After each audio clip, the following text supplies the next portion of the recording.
Hello नमस्कार दोस्तों, स्वागत है आपका एक नए वीडियो में।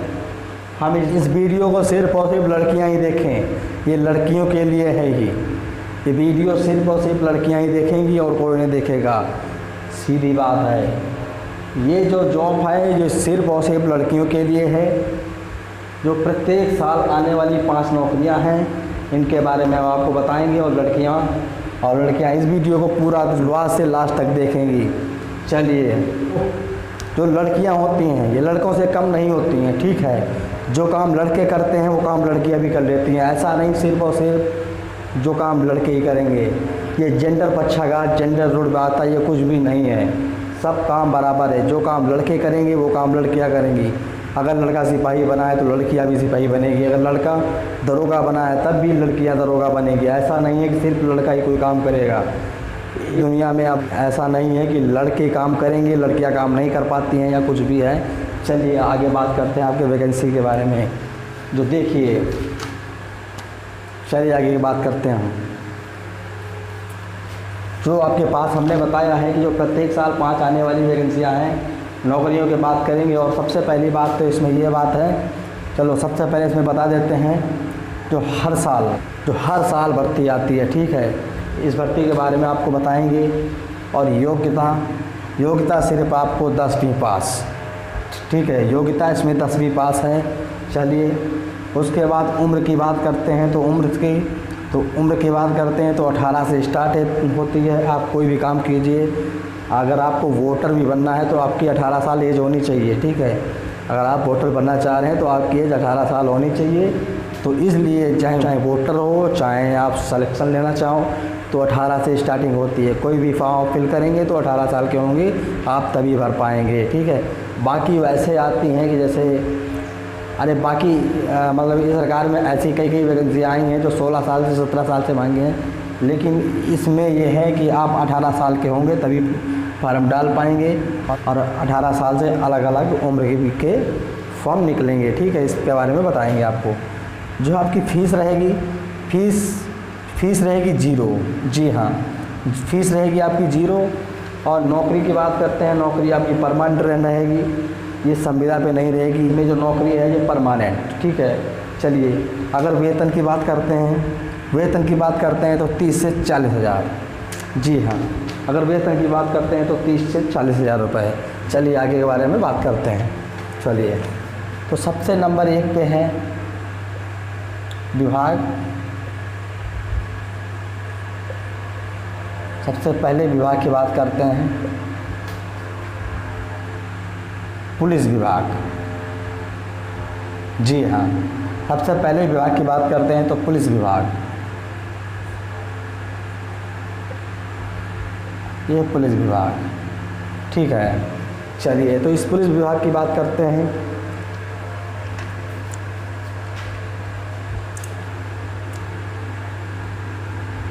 तो मान लीजिए पुलिस विभाग की बात करते हैं, सिपाही,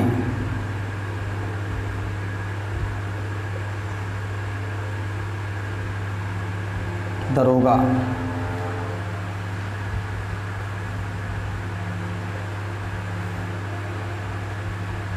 डीएसपी, सिपाही, दरोगा, डीएसपी। सिपाही की बात करते हैं तो इसमें एग्ज़ाम के बारे में अगर बात करते हैं अगर हम इसमें एग्ज़ाम के बारे में बात करते हैं तो इसमें आपको नॉर्मल एग्ज़ाम देना पड़ता है।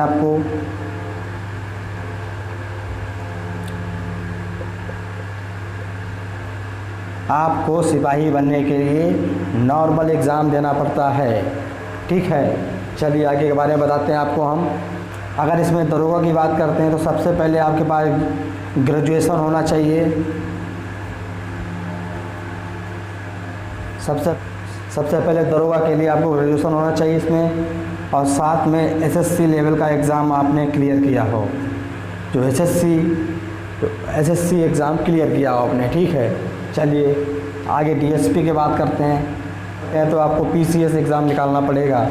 लेकिन ये सभी एग्ज़ाम सिपाही को छोड़ के, सिपाही में तो आपका नॉर्मल एग्ज़ाम होता है, लेकिन दरोगा में ग्रेजुएशन होना चाहिए और साथ में एसएससी। तो एसएससी थोड़ा सा टफ है। तो ऐसा समझिए कि बिना मेहनत किए आप एसएससी क्या कोई भी चीज़ आप बन नहीं सकते। आप मान लीजिए कि कोई भी यानी कि आप पोस्ट नहीं ले सकते, तो इसमें थोड़ी सी मेहनत तो करनी पड़ेगी। अगर आप रात दिन एक करते हैं तो अलग बात है, आप तो पोस्ट पाएंगी। लेकिन जो बच्चे सोच रहे हैं कि हम डायरेक्ट नौकरी पा जाएंगे, तो उनकी संभावना ना के बराबर, क्योंकि देखो सफलता मांगती है मेहनत। तो आप मेहनत करोगे तभी आप सफलता पाओगे, ठीक है, समझ रहे हो ना आप। चलिए आगे बढ़ाते हैं। अब आके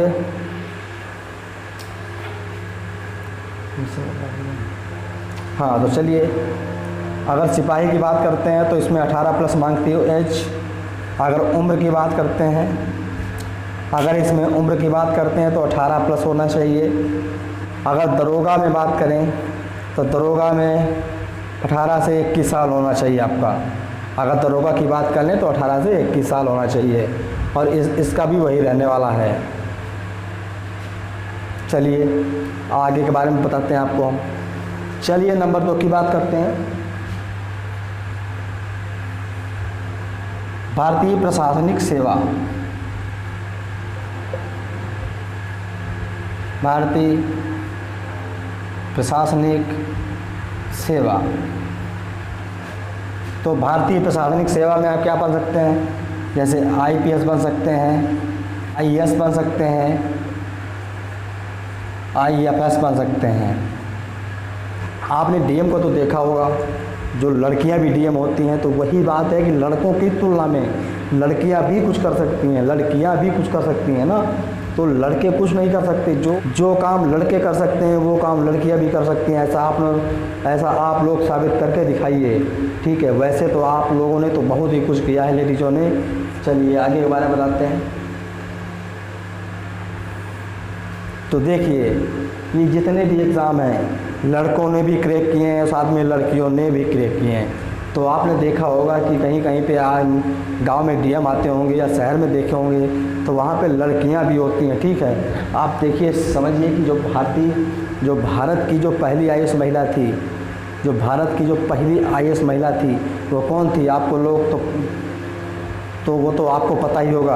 अगर आपको पता हो तो कमेंट बॉक्स में ज़रूर लिख के बताओ। जब वो महिला आईएएस जब बन सकती है तो इसमें क्या है, ये क्यों नहीं बन सकते क्या, ये बताओ पहले हमें। चलिए अगर हम इस एग्ज़ाम में बात करते हैं तो आपको यूपीएससी का फॉर्म भरना होगा, और यूपीएससी का फॉर्म भर के आपको ये क्लियर होना है। यूपीएससी का फॉर्म भर के आपको ये क्लियर करना होगा, तभी आप आईपीएस, आईएएस, आईएफएस बन सकते हैं। लेकिन बनेंगे ज़रूर, ये बात हम दावे के साथ कह सकते हैं, क्योंकि आप लोग मेहनत इतनी करते हो, ये तो हमको पता ही। क्योंकि आईएएस, आईपीएस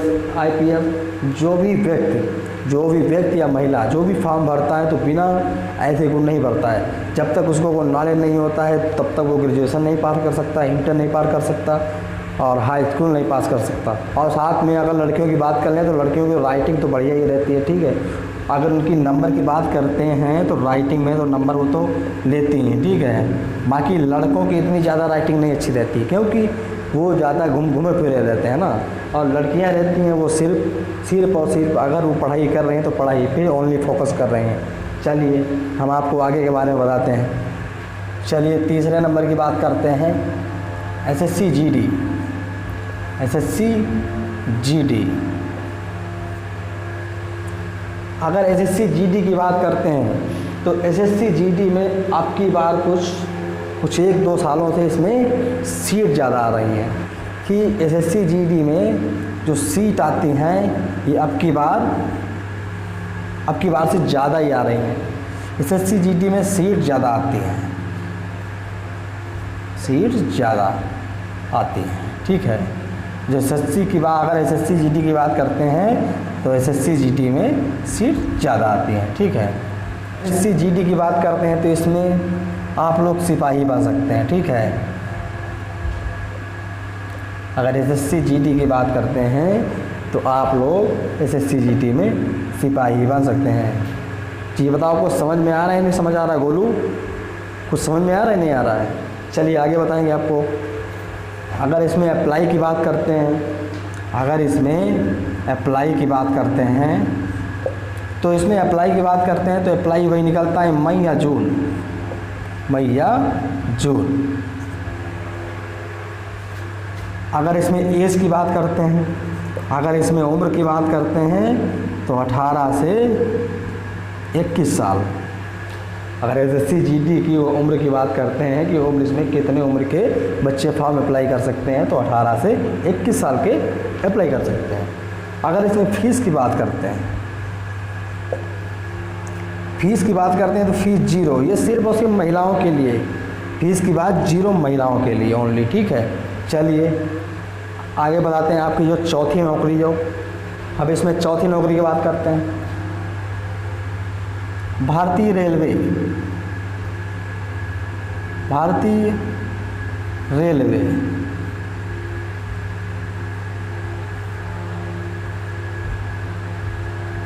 रेलवे ने कैलेंडर जारी किया है, रेलवे ने कैलेंडर जारी कर दिया है, रेलवे ने कैलेंडर।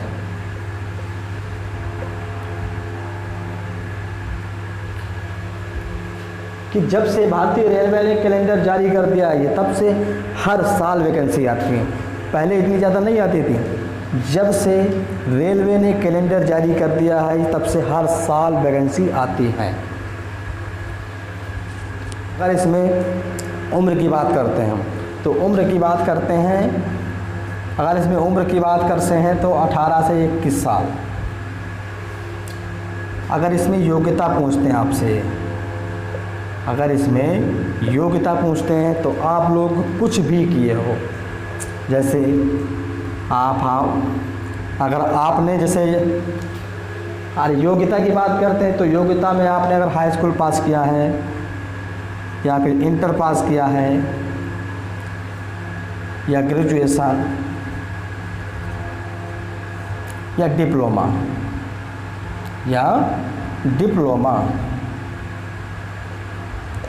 आप लोगों ने इसमें से कुछ भी किया है, high school, inter, graduation, diploma, तो आप फॉर्म अप्लाई कर सकते हैं। अगर इसमें फ़ीस की बात करते हैं, फ़ीस 0 सिर्फ महिलाओं के लिए है। मैंने देखो फिर भी कहा महिलाएं कुछ भी कर सकती हैं। भाई महिलाओं ने बहुत सारी नौकरियां ली हैं, ठीक है। महिलाओं की अगर बात करते हैं तो महिलाएं, हमें लगता है कि लड़कों से ज़्यादा महिलाएं नौकरियां लेती हैं हर साल। और हर साल कटाव में आप देखिएगा, मतलब कि चाहे जो नौकरी कोई भी आए, आप लोग लिस्ट डाउनलोड करना, फिर लिस्ट में देखना लड़कियां ज़्यादा हैं कि लड़के ज़्यादा हैं। ये हमने प्रैक्टिकल किया है। अरे हम दूसरी क्या बात बताएं, जो बिहार में टीचर की वैकेंसी आई थी, तो टीचर की वैकेंसी में हमने देखा उसमें कि महिलाएं जो टीचर बनी, बहुत महिलाएं टीचर बनी थी, उसमें लड़के बहुत कम बने थे। चलिए आगे बात करते हैं आपके 5वीं नौकरी के बारे में। अब आपके लास्ट नौकरी 5वीं नौकरी के बारे में बात कर रहे हैं। तो ये है एक शिक्षा विभाग।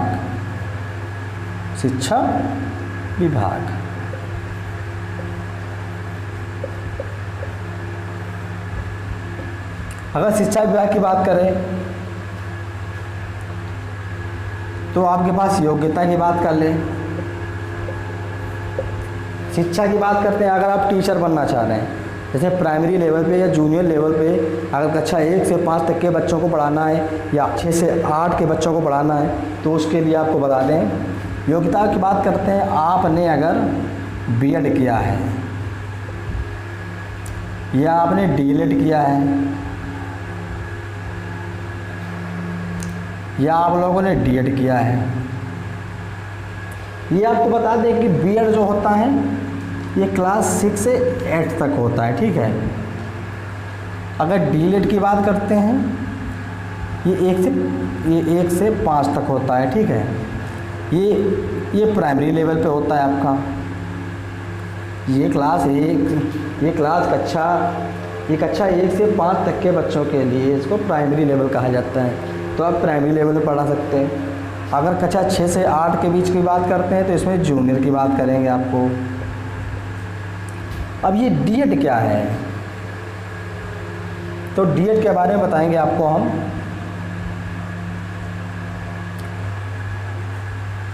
अगर D.Ed की बात करते हैं तो diploma in education, diploma in education.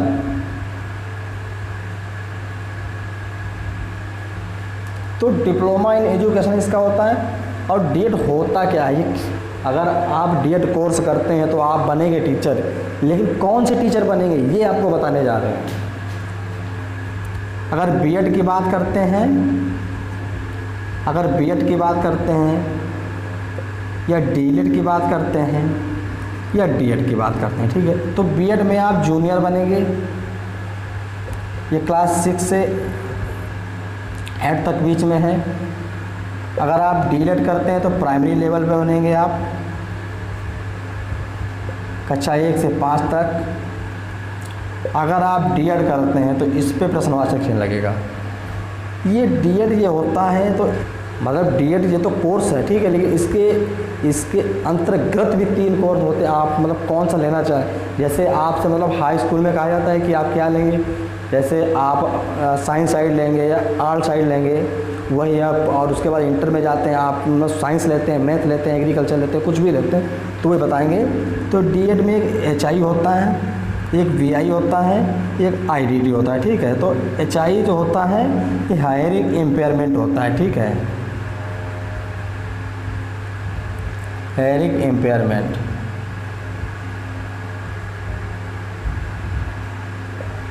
और एक होता है वीआई, विजुअल इम्पेयरमेंट। उसके बाद इंटेलेक्चुअल,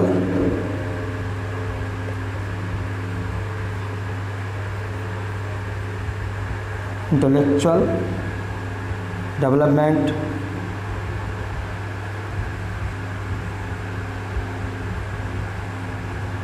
डिसेबिलिटी। ये जो डीएड होता है ये विकलांग बच्चों के लिए होता है। अगर आप विकलांग बच्चों को अगर पढ़ाना चाह रहे हैं तो आपको ये कोर्स करना होगा। तो इसका कॉलेज आपको लखनऊ में मिल जाएगा, गवर्नमेंट कॉलेज, ठीक है। ये गवर्नमेंट कॉलेज है लखनऊ में आपका, ये चेन्नई से रिलेटेड है, ठीक है। जो इसकी संस्था है ये चेन्नई है। कोई भी एग्ज़ाम होता है, पेपर होते हैं, तो वहाँ से पेपर ये चलता है, ये वहाँ का पेपर चेन्नई का पेपर होता है। लेकिन अगर आरसीआई की बात कर लें तो इसका मुख्यालय दिल्ली में है। और डीएड आपको करना है तो मुझसे संपर्क कर लीजिएगा, क्योंकि डीएड हमने कर रखा है, ठीक है। हम इसीलिए बता रहे हैं आपको। डीएड बहुत ही सिंपल है। और सबसे पहले आपको बात बता दें कि आपको अगर मैथ से डर लगता है, अगर आपको मैथ से डर लगता है तो आपका मैथ बीएड में होगा, डीएलएड में होगा, लेकिन डीएड में मैथ आपका नहीं होगा। जब आप आईडीडी से लेंगे तो इसमें मैथ नहीं होगा, ठीक है, बाकी में मैथ होगा, ठीक है। अगर आप वीआई से करेंगे और एचआई से करेंगे तो इसमें मैथ नहीं होगा और इसमें मैथ आपका होगा,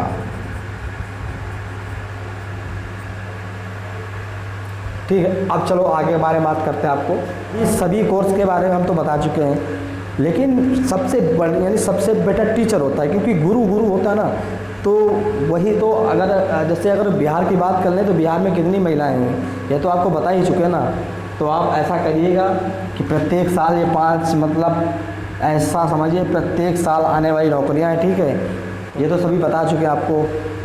वीडियो अगर अच्छा लगा हो तो लाइक कर देना और कमेंट्स करके बताना ज़रूर डीएड के बारे में, और चैनल को सब्सक्राइब कर लेना, क्योंकि आगे की जो नए वीडियो आएँ तो आपके पास नोटिफिकेशन आ जाए। जय हिंद, धन्यवाद।